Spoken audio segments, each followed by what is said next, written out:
오늘은 우리가 염려를 묶으라 라고 하는 제목의 말씀을 함께 나누고자 합니다. 우리 가운데 이 날마다 염려를 하지 않는 분은 없을 겁니다.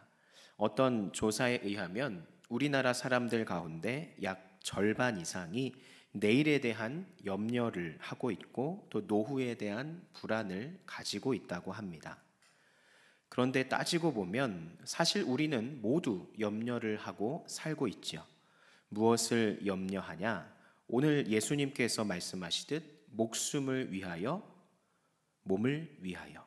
그러니까 다른 말로 하면 내 생명의 안전과 건강, 이것이 우리 모두의 염려의 뿌리다라는 말이죠. 한때 60% 이상 되던 중산층이 IMF 전후로 20년 사이에 전부 무너져 내렸습니다. 그러니까 부유층에서 이 가족들하고 한번 외식할 때 쓰는 돈을 가지고 모든 식구가 한 달을 살아야 되는 그런 저소득층이 계속해서 늘어나고 있고, 체감 물가는 계속해서 올라서 두 자릿수가 넘어가고, 또 사교육비는 점점 더 늘어나서 하늘이 높은 줄 모르고 치솟고 있습니다. 그래서 자녀 하나 교육시키는데 1년 사교육비가 평균 500만 원 가까이 든다라는 최근의 보도도 있습니다. 그러니까 전세가 또 월세로 많이 전환이 되면서 우리 서민분들이 얼마나 많이 고통을 겪었습니까? 그리고 또 신용불량자가 400만 명 가까이 되었다라는 그런 신문 기사가 나기도 했습니다. 그뿐입니까? 우리의 이 건강을, 목숨을 위협하는 경우가 참 많죠. 환경도 너무나도 많이 오염이 되어서 하루가 멀도록 우리가 미세먼지를 체크하고 다녀야 하는 상황이 되었습니다. 그러니 이런 형편에서 염려하지 않고 산다라는 것은 불가능한 정도가 아니라 그러니까 뭔가 비정상적으로 느껴지기까지 하는 게 사실이죠. 그러니까 이렇게 볼 때 25절에서 주님이 하시는 말씀이 공감이 잘 가지 않는 겁니다.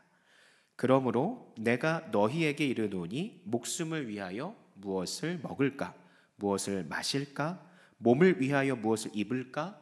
염려하지 말라. 염려하지 말라. 그러니까 이 말씀이 와닿지 않는다는 겁니다. 오히려 어떻게 염려하지 않고 우리의 삶을 살 수가 있냐라는 말이 더 와닿는 현실이죠. 그렇지만 이 염려를 하는 것은 하나님의 자녀라는 입장에서 생각해 보면 그렇게 썩 옳지 않게 들리는 것이 사실입니다. 예수님의 제자로서 믿을 구석이 분명히 있는 우리에게 염려라는 것은 어울리지 않는다는 거죠. 그래서 예수님은 오늘 말씀에서 염려하지 말라고 하시는지도 모릅니다. 뿐만 아니라 오늘의 말씀을 통해서 주님은 염려를 묶어 놓을 수 있는 방법도 가르쳐 주고 계십니다. 그리고 왜 염려를 하면 안 되는지 그 이유도 함께 말씀을 하고 계십니다. 그러므로 이 사랑하는 성도 여러분들은 오늘 말씀을 통해서 우리 모두가 하나님의 자녀라는 확신을 가지고 염려하지 않으시기를 예수님의 이름으로 축원합니다. 주님의 말씀을 읽어보면 먼저 발견할 수 있는 중요한 교훈이 있습니다. 그것은 염려는 안 할수록 좋다는 겁니다. 그러니까 세 가지 이유를 들어서 말씀을 하시는데, 첫째로는 염려는 해로운 것이기 때문이다 라고 말씀합니다. 그러니까 24절에 보면 이렇게 말씀합니다. 한 사람이 두 주인을 못 섬긴다. 하나님도 사랑하고 재물도 사랑하고 그러지 못한다. 하나님 사랑하면 재물을 덜 사랑하게 되고 재물을 사랑하면 하나님을 미워하게 된다.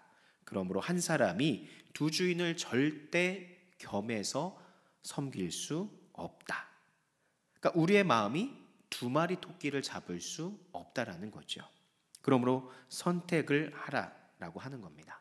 그리고 나서 25절에 그러므로 염려하지 말라라고 이렇게 끝맺음을 하시는 겁니다.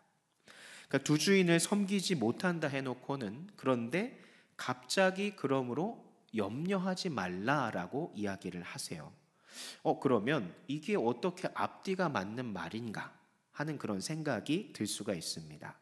그런데 여기에는 아주 깊은 진리가 있습니다. 부자나 가난한 자나 돈에 마음을 두기 시작하면 드디어 염려의 종이 되어버린다라는 것을 전제한 상황에서 이런 말들이 나온 거죠.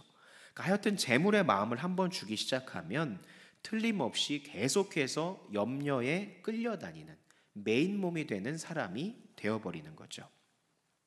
잠언 17장 22절에 보면 마음의 근심은 뼈를 썩히느니라. 그러니까 뼈가 썩어 들어가고 말라가는 병이라면 얼마나 치명적이겠어요. 근심하고 염려를 하면 그것이 우리를 그렇게 병들게 만들어 버린다는 거죠. 아주 위험한 겁니다.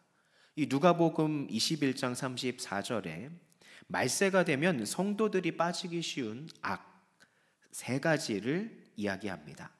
그 악이 얼마나 무서운 것인지 우리로 하여금 영적으로 깊이 잠이 들어서 그렇게 만들어서 다시 오실 주님을 맞이하지도 못할 정도로 그런 악을 이야기를 하는 건데, 그 악이 무엇이냐? 첫째는 방탕이요, 둘째는 술 취하는 것이요, 셋째는 염려라고 이야기를 하고 있습니다. 우리는 방탕이라고 하면 악한 것이라고 생각을 하죠. 인식을 하고 있습니다. 그리고 술에 취하고 알코올에 중독이 되면 인간다움을 포기했다라고 이야기할 정도로 그것도 악한 것이라고 우리가 이해를 하고 인식을 하죠. 그러나 염려가 방탕과 술 취하는 것과 맞먹는 악이라고 생각해 본 일이 우리 안에 있는지 우리가 한번 생각해 볼 필요가 있겠죠. 그만큼 성경이 말하는 것처럼 염려는 해로운 겁니다. 누구든지 하나님 외에 마음을 빼앗기면 이 염려가 우리를 사로잡게 되죠. 그리고 우리를 병들게 합니다. 영과 육을 망치는 겁니다. 그러므로 안 할수록 좋은 것이 바로 염려이다라는 거죠. 두 번째로 염려는 무익하기 때문에 안 할수록 좋은 겁니다. 해봐야 소용이 없고 아무 유익이 없다라는 거죠. 27절에 유명한 말씀이 있죠. 너희 중에 누가 염려함으로 그 키를 한 자나 더할 수 있느냐. 그러니까 키 작은 사람에게 염려라는 약, 염려라는 주사를 놓는다고 해서 한 번에 자라거나 커지거나 그러겠습니까? 그럴 수 없다라는 거죠. 즉 아무도 염려한다고 키가 자라거나 더 성장한다거나 그런 일이 있을 수 없다라는 이야기입니다. 이렇듯 염려라는 것은 우리에게 백해 무익한 그런 것이라는 거죠. 그리고 셋째로 염려는 어리석은 것이기 때문에 안 할수록 좋다라고 합니다. 34절 끝에 있는 구절에 그러므로 내일 일을 위하여 염려하지 말라. 내일 일은 내일 염려할 것이요 한날 괴로움은 그날에 족하니라. 너무나 유명한 말씀입니다. 그러니까 내일이라는 것은 무엇이죠? 아직 나에게 오지 않은 시간을 말합니다. 그러니까 아직 이르지도 않은, 오지도 않은 시간과 나를 놓고 걱정을 한다는 것은 정말 어리석은 짓이다라고 지금 이야기를 하는 겁니다. 그 유명한 미국의 치유상담 목회자인 헨리 나우의 목사님이 재미있는 표현을 하셨어요. 염려한다는 것은 무엇이냐? 아직 내 앞에 오지도 아니한 시간과 장소를 무언가로 가득 채우려고 하는 것이다. 그러니까 다른 말로 바꿔서 말하면 우리의 마음이 혹시 이런 것으로 가득 찬 것을 뜻한다라고 하는 거예요. 그러니까 혹시 암에 걸리지 않을까? 혹시 자동차 사고가 나지 않을까? 혹시 내가 실직하지 않을까? 혹시 내가 결혼을 못하면 어떡하지? 혹시 내 애가 좋은 학교를 가지 못하면 어떡하지? 라고 하는 혹시 뭐뭐하면 어떡하지? 라고 하는 이것이 가득 찬 상태를 염려라고 표현을 한 겁니다. 이런 식으로 아직도 오지 않은 시간과 장소를 혹시라고 하는 선입 미리 갖는 그 염려를 가지고 가득 채우는 것을 바로 염려다라고 이야기를 했다는 거죠. 이 얼마나 멍청한 그런 일입니까? 이런 혹시가 내 마음에 염려로 자꾸 차오르기 시작하면 어떻겠습니까?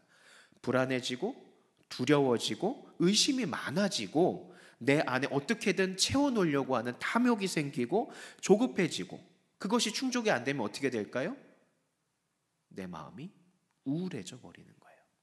그래서 우울증에 빠지기도 하게 되는 거죠. 그래서 우리가 겪는 이 대부분의 고통은 이와 같은 쓸데없는 염려와 깊은 관계를 갖고 있다라는 거죠. 우리의 영적인 삶을 망가지게 합니다. 우리 안에서 자유롭게 호흡하시고 우리의 영혼을 날마다 새롭게 창조하고자 하는 성령의 발목을 잡아 버리는 것이 바로 이 염려라는 거라는 거죠. 그러니 내가 비참해질 수밖에 없고요. 아직 나에게 오지도 아니한 내 일을 놓고 그 내일의 일을 놓고 우리가 염려한다는 것이 얼마나 이토록 무익한 겁니까? 오늘 이 말씀을 들으면서 맞아, 옳은 말이지, 이렇게 하시면서 우리가 모두 고개를 끄덕끄덕 할 수 있어요. 이 말을 들으면 정말 염려라는 게 무익하구나, 쓸데없구나, 나도 그러지 말아야지, 이렇게 마음으로 다짐을 하는데, 그런데 문제는 내가 공감하는 이 말씀의 진리가 내 마음에 스며들지 않고 내 삶으로 직접 사라지지 않는다는 게 문제가 된다는 거죠. 머리로만 남아서 끄덕끄덕하고 밖에 나가면 다시금 그 걱정과 염려에 사로잡히게 된다는 겁니다. 우리가 하나님의 말씀을 듣고 머리로 인식을 하고 했으면 그 말씀의 능력이, 그 말씀의 실제적인 것이 내 삶에 녹아나야 됩니다. 그래서 내 인격과 삶의 실제적인 변화가 일어나서 이 염려로부터 자유하는 그런 축복을 우리가 실제로 누려야 되는 겁니다. 그러므로 우리 성도님들께서는 오늘의 말씀을 끝까지 집중해서 들으시고 정말 염려해서 자유하게 되시는 놀라운 삶을 경험하시는 성도님들이 되시기를 예수님의 이름으로 축원합니다.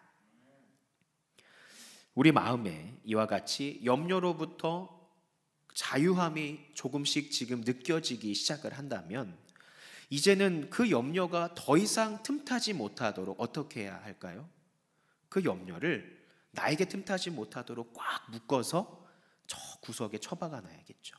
나에게 틈타지 못하도록. 그럼 어떻게 놓을 수 있는지도 오늘 주님이 가르쳐주고 계세요. 그 비결은 믿음입니다.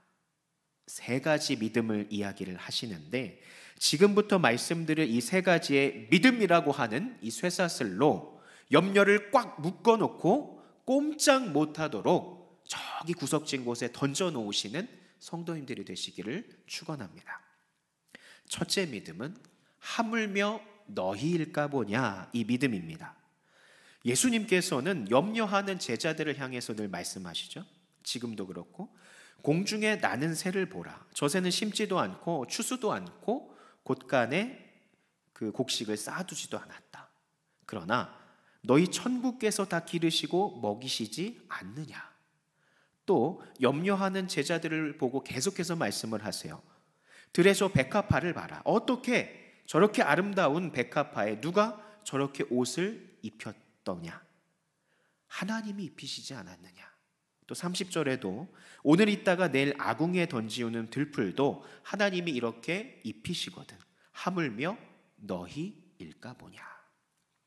공중의 새도 먹이시는 하나님, 들의 백합화도 입히시는 하나님이신데 하물며 우리를 하나님의 구원 계획 아래서 사랑하셔서 이 땅 가운데 생명을 허락하신 우리를 그대로 내버려 두시겠느냐라고 이야기를 하시는 거죠.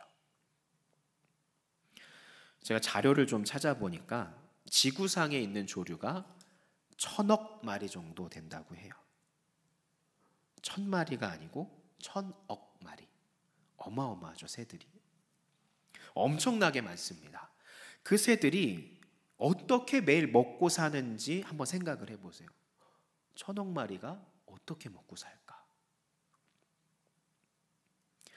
이게 우리나라에 절기에 따라서 왔다 갔다 하는 제비를 연구하는 교수님이 계신데 그 교수님이 연구한 자료를 보니까 제비는 새끼에게 하루 100번 이상 먹이를 갖다 준다고 해요. 순놈과 암놈이 번갈아 가면서 이 날파리와 같은 곤충을 잡아다가 100번 이상 먹인다는 건데, 그러니까 하루에 줄잡아 한 7,000마리 정도의 이 날파리 곤충을 갖다가 새끼에게 먹이는 거예요. 그래서 새끼를 키우는 3주 동안 이 새끼가 얼만큼 먹냐? 15만 마리를 먹는다는 거예요. 어마어마한 숫자죠. 1,000억 마리가 15만 마리 먹는 게 아니고 새끼 한 마리가 3주 동안. 하나님께서 그 모든 날짐승을 지금 다 먹이고 키우신다는 거예요. 그러니 그 전능하시고 부유하신 하나님이 날짐승도 먹이고 키우는데 하물며 저와 여러분을 먹이시지 않겠습니까? 바로 이 믿음을 가지시라는 말입니다. 하물며 우리일까 보냐, 하물며 너희일까 보냐, 이 믿음을 가지시고 염려를 묶어내시기를 소망합니다. 여러분, 우리가 누구죠? 하나님의 사랑받는 자녀입니다. 우리가 누구예요? 하나님이 너무 사랑하셔서 우리를 볼 때마다 기쁨을 이기지 못한다고 하나님께서 성경을 통해 이야기를 하세요. 하나님은 그처럼 우리를 너무 사랑하십니다. 너무 사랑받는 자녀이기 때문에 우리에게 있는 모든 악과 죄와 범죄를 무엇으로? 예수의 십자가 보혈로 깨끗이 씻으셨고, 이제는 죄와 흠이 하나도 없는 거룩한 자기 자녀들처럼 날마다 돌보시면서 우리의 머리털옥도 다 세시고 눈동자와 같이 우리를 세시고 지켜주시고 어디를 가나 동행하시고 모든 기도를 귀담아 들으시는 분이라고 분명히 말씀하셨어요. 그러니 우리가 얼마나 소중한 존재입니까? 하나님 앞에. 공중의 새도 저렇게 먹이시는 하나님께서 이렇게 소중한 우리를 그대로 내버려 두겠냐는 말입니다. 절대 그럴 수 없습니다. 하물며 우리일까 보냐. 이 믿음을 가지면 염려는 힘을 잃어버린다는 사실을 믿으시기를 축원합니다. 두 번째로 어떠한 믿음이냐? 있어야 할 줄을 아느니라의 믿음입니다. 32절 그리고 31절을 볼 텐데, 31절에서 염려하여 이르기를 무엇을 먹을까? 무엇을 마실까? 무엇을 입을까? 하지 말라. 이렇게 하시고는 32절에 가서 이러한 것은 다 이방인들이 구하는 것이라 너희 천부께서 이 모든 것이 너희에게 있어야 할 줄을 아시느니라. 이렇게 이야기를 하세요. 그러니까 있어야 할 줄 아신다고 하는 믿음은 하나님이 내 사정을 다 알고 계심을 확신한다는 이야기가 되는 거죠. 그러니까 이방인 이야기가 여기 나오니까 이야기를 하는 건데, 이방인이 누구죠? 성경에서 이방인은 누굴까요? 지역적인 이방인도 있겠지만 하나님을 모르는 이들을 보통 이방인이라고 하지요. 귀신을 섬기기도 하고 그들은 우상을 섬기고 어떤 면에서는 하나님을 대적하기도 하고 하나님께 불순종하는 그런 악한 이들을 보통 성경에서는 이방인들로 이야기를 합니다. 오늘날에도 우리 주변에 예수 안 믿는 자들, 우상 숭배하는 사람들이 따지고 보면 이방인일 수 있겠죠. 그들을 한번 떠올려 보십시오. 하나님이 그들에게 필요한 것이 뭔지를 다 아시고 얼마나 그들에게 골고루 공급해 주고 계십니까? 우리 주변에 있는 이방인들에게. 5장 45절을 보면 하나님께서 악한 자들에게 비를 주시고 해를 주셔서 악인과 의인을 구별치 아니하시고 다 주신다고 하셨어요. 이 5장 45절은 우리 하나님께서 이 세상에 태어난 사람은 비록 이방인이더라도, 악인이라고 할지라도, 하나님을 섬기지 않는 자라고 할지라도 다 필요한 것이 뭔지 아시고 그들에게 공급하신다라는 그 의미가 담겨 있는 거예요. 그렇다면 그의 사랑하는 자녀에게 필요한 것이 무엇인지 하나님이 모르시겠습니까? 다 알고 계시지 않겠습니까? 그러므로 염려가 몰려오면 이제부터는 길에 나가서 지나다니는 사람들을 쫙 한번 훑어보세요. 그리고 마음으로 한번 이렇게 선포하시기 바랍니다. 하나님, 저 예수 안 믿는 사람들은 참 건강합니다. 좋은 자동차도 잘 타고 다니지 않습니까? 예수 안 믿는 사람이라는 거 제가 알고 있는데 좋은 집에도 살고 있습니다. 하나님, 저런 사람들에게 무엇이 있어야 할 줄 알고 다 주셨는데 하물며 하나님을 섬기는 저에게 그것들을 허락하지 않으시겠습니까? 이런 믿음의 선포를 여러분 스스로 염려가 밀려올 때면 저 밖에 나가서 힘차게 선포하고 힘을 얻으시라, 믿음을 가지시라고 하는 권면의 말씀을 여러분들에게 드립니다. 이어서 마지막 세 번째 믿음입니다. 이 모든 것을 더하시리라의 믿음입니다. 33절을 보면 우리가 다 알고 있는 그런 말씀이죠. 너희는 먼저 그의 나라와 그의 의를 구하라. 그리하면 이 모든 것을 너희에게 더하시리라. 이 모든 것을 더하시리라, 이 믿음은 아주 좋은 믿음이라고 할 수 있죠. 우리가 하나님의 나라와 그 의를 구하기만 하면 어떻게 하신다고요? 하나님이 때를 따라 필요한 것을 우리가 구하지 않아도 우리에게 다 주신다라고 하는 그런 말씀입니다. 얼마나 좋은 믿음입니까? 그의 나라와 그의 의를 구한다는 말을 여러분 어렵게 생각하지 마세요. 그의 나라와 그의 의를 구한다는 것이 무엇이냐? 첫째는 예수님을 나의 구주로 고백하고 믿는 것을 뜻하는 겁니다. 그의 나라와 그의 의를 구하는 것은 우리가 이렇게 바쁜 세상에서도 시간을 내서 주님을 섬기기 위해서, 주님을 경배하고 찬양하기 위해서 시간 맞춰 하나님 앞에 나와 예배하는 것, 이것이 바로 먼저 그의 나라와 그 의를 구하는 것입니다. 왜? 세상에 얼마나 우리가 즐길 것이 많이 있습니까? 우리를 유혹하는 것이 많이 있습니까? 우리의 삶의 중요한 것들을 세상 가운데, 많은 바쁜 생활 가운데 살아가고 있는데, 그것을 다 마다하고 하나님 앞에 우리가 섬기고 헌신하기 위해서 이 자리에 나와서 예배드리는 그것이 바로 먼저 그 나라와 그 의를 구하는 시작이 된다라는 거죠. 여러분이 구하는 것이 뭡니까? 주기도문에 나오는 말씀대로 하나님이여, 어떻게 하면 우리 아버지의 이름이 온 땅의 영광을 받으실 수 있습니까? 하는 관심을 갖는 것이 또 한편으로 하나님 나라를 구하는 겁니다.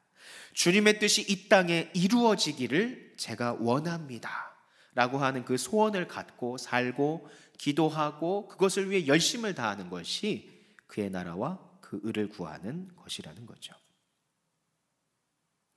이처럼 하나님의 나라가 이 땅에 완성이 돼서 주님이 우리에게 주시고자 하는 영원한 영생을 누리도록 하신다는 그 약속을 붙들고 그 천국을 향해서 이 세상 가운데서 우리가 꿈꾸고 소망을 가지고, 천국 소망을 가지고 살아가는 그것이 바로 먼저 그 나라와 그 의를 구하는 삶이라는 거죠.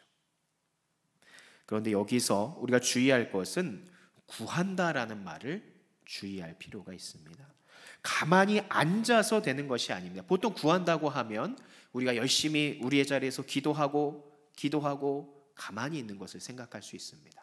그런데 여기서 구한다고 하는 것은 가만히 앉아서 되는 것이 아닙니다. 노력해야 되고요, 훈련해야 됩니다. 최선을 다해야 하는 거죠. 이 약한 세상에서 우리가 하나님 나라를 구한다는 것은 우리가 가만히 앉아서 되는 것이 아니라는 거예요.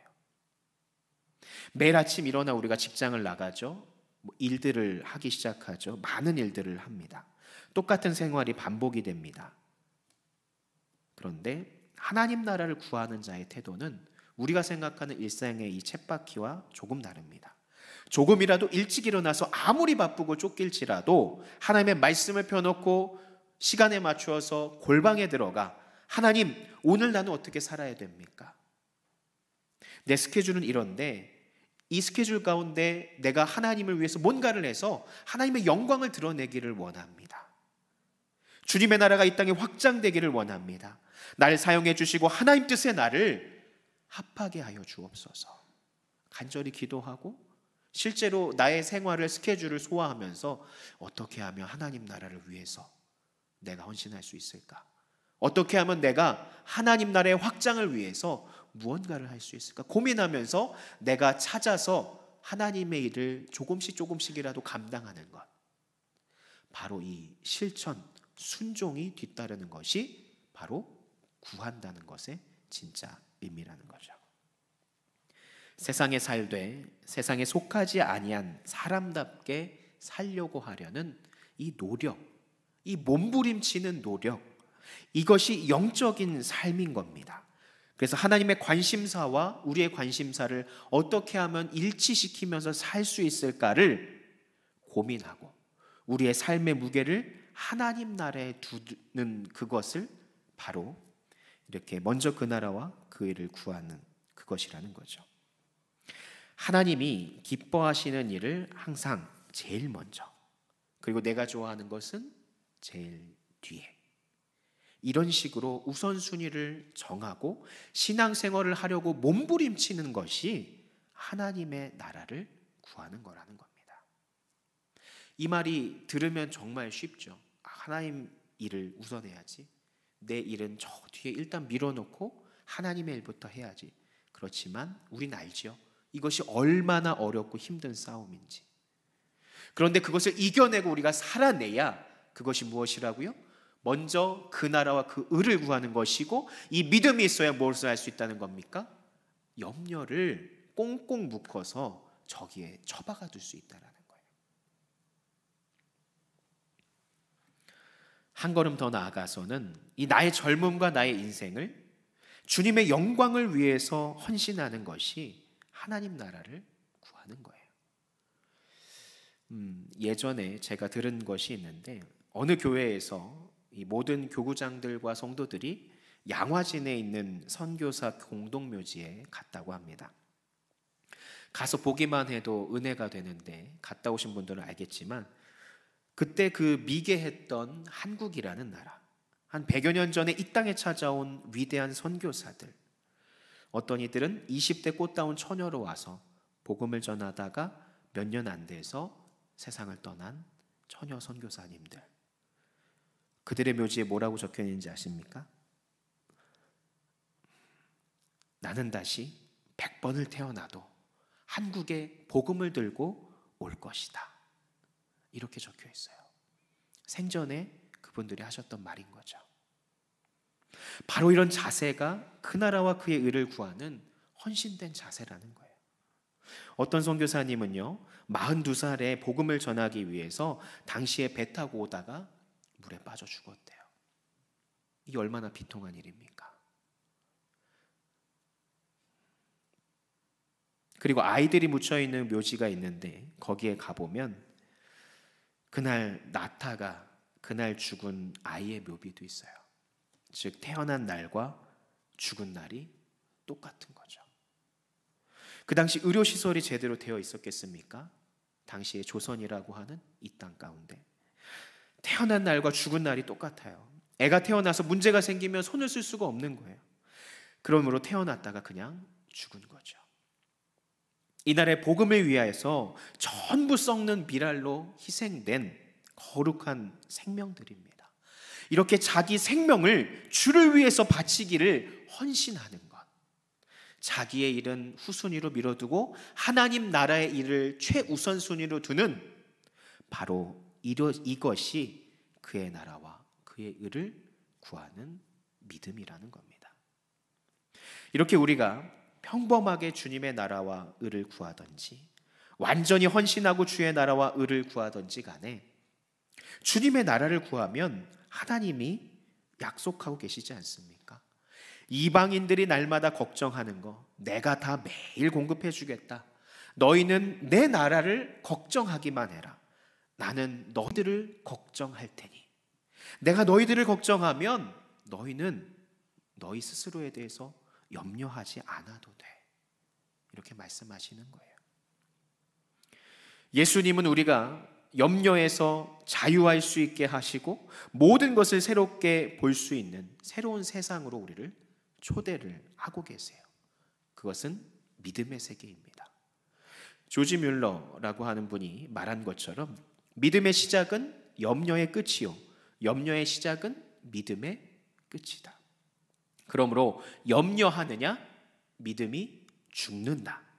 믿음을 가지느냐? 염려가 죽는다. 참으로 옳은 말이 아닐까요? 그러므로 말씀드린 이 세 가지 믿음을 반드시 소유하시기를 축원합니다. 첫째는 하물며 너희일까 보냐 하는 믿음입니다. 두 번째는 더하시리라의 믿음입니다. 너희에게 있어야 할 것을 아시느니라. 모든 것이 있어야 될 줄 아시느니라. 세 번째 무엇입니까? 먼저 그 나라와 그 의를 구하면 이 모든 것을 너희에게 더하시리라. 여러분, 이 믿음을 가지고 믿음으로 염려를 꽁꽁 묶어버리시기를 바랍니다. 그리고 여러분, 어딘가에 있는 구석에다가 처박아 버리시기 바랍니다. 가두어 버리시기 바랍니다. 여러분에게 이와 같은 변화가 일어나지 않는다면 오늘 말씀을 나눈 효과가 전혀 없는 겁니다. 성령께서 이 시간 여러분을 만져주셔서 여러분의 실제적인 변화를 이끄셔서 이 자리를 박차고 나가는 순간 여러분의 염려가 꽁꽁 묶여서 더 이상 여러분을 틈타지 못하게 할 줄 믿으시기를 예수님의 이름으로 축원합니다. 기도합니다. 사랑과 은혜가 충만하신 아버지 하나님,